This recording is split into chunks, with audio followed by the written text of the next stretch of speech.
Hi everybody, it's Professor Mitchell. I've got my video turned off today because I've got really bad internet for some reason. Anyway, we're continuing with Chapter 8 on geometry and measurement. And today we're talking about weight and mass.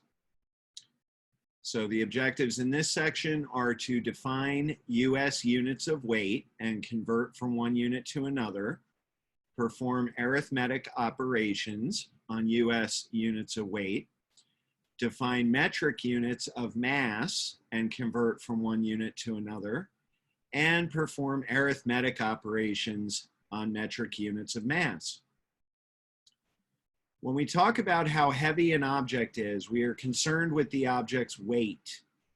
The most common units of weight in the US measurement system are the ounce, the pound, and the ton.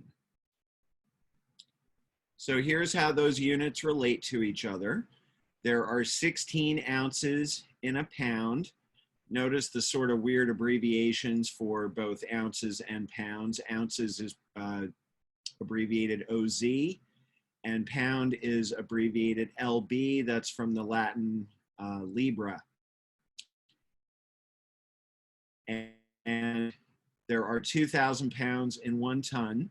Remember in the last section, we used unit fractions to convert between different units of length. So we can do the same thing with units of weight. So for example, if we want to convert 9,000 pounds to tons, we start with 9,000 pounds. We write 9,000 pounds divided by 1. And then, since we're trying to get rid of pounds on top, we're going to use the unit fraction that puts pounds on the bottom. That will allow this pound and this pound to cancel.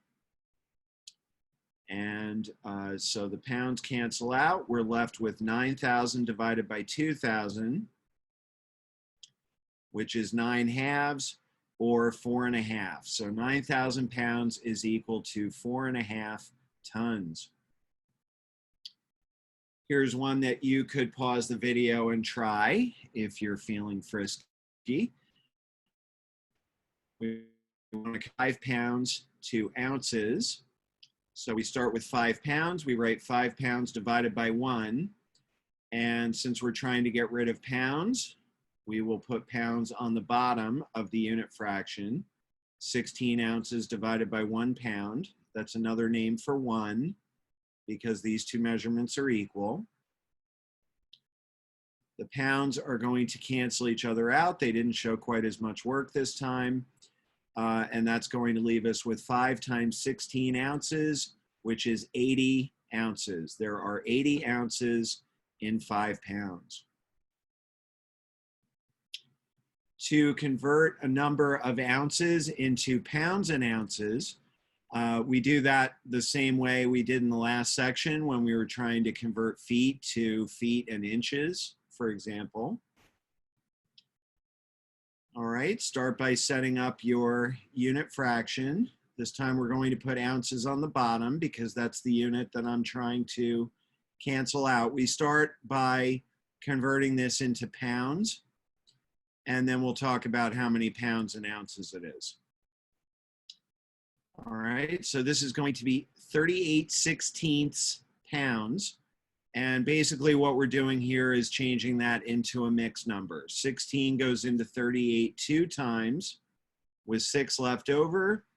The 2 is going to be the number of pounds. The 6 is going to be the number of ounces. So 38 ounces is equal to 2 pounds and 6 ounces. All right, I was looking for an example like this in the last section, and I was guilty that there wasn't one. This is a subtraction problem. We did have one, I think, in the last section that was in feet and inches, but it was a really easy example, and I was kind of hoping that there would be one like this. So if you haven't done the linear measurement homework yet, this might help you with a problem or two from there. All right, so subtract 3 tons, 1,295 pounds from 7 pounds, 1,000 Oh, that's a typo. Okay, we got that fixed. I had to fix a couple of other things on this slide, and I didn't even notice that.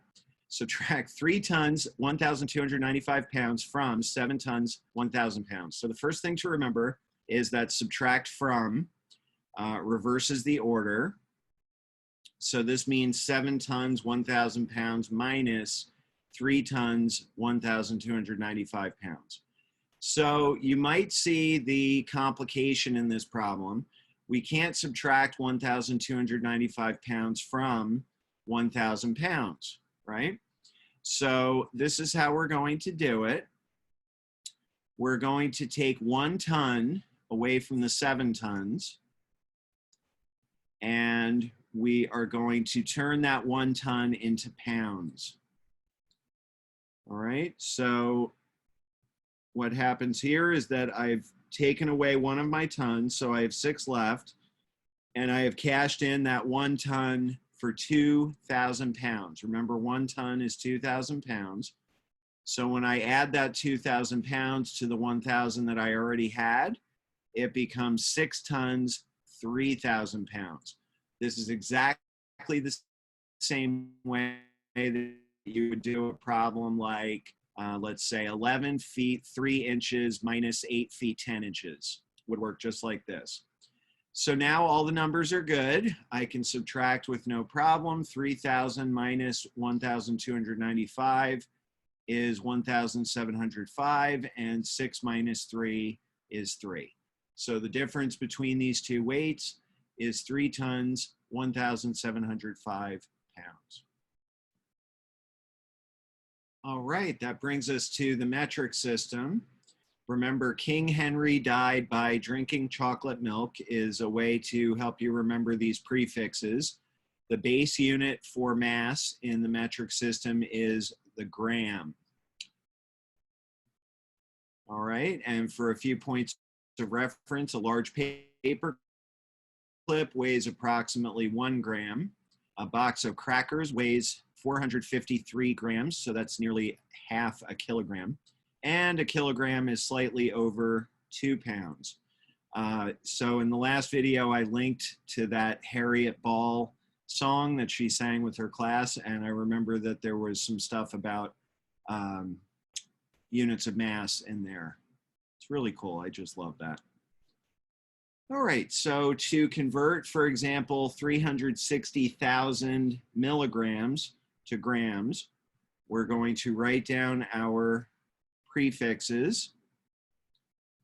King Henry died by drinking chocolate milk. And then to get from milligrams to grams, you have to move 1, 2, 3 to the left, which means we're going to move the decimal point 3 to the left. So it's going to start here. It's going to go 1, 2, 3, and end up at 360. So 360 milligrams is equal to 360 grams.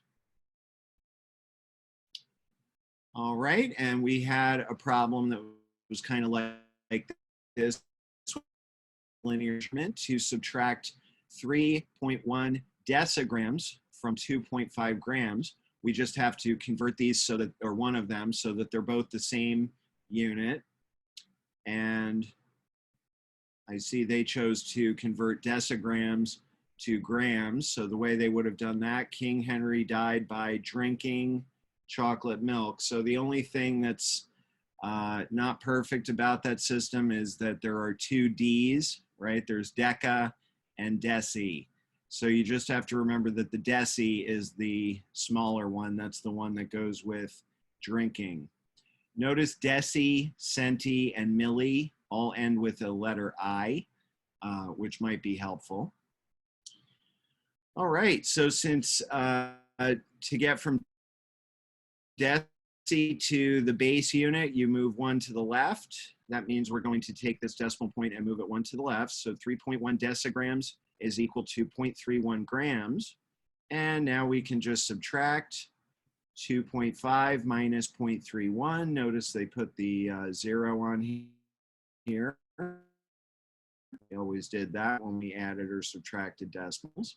And that leaves us with 2.19 grams. If you did this by converting everything to decigrams, the answer would have come out to be 21.9 decigrams, which would be the same thing. And that's going to do it for 8.5. See you next time.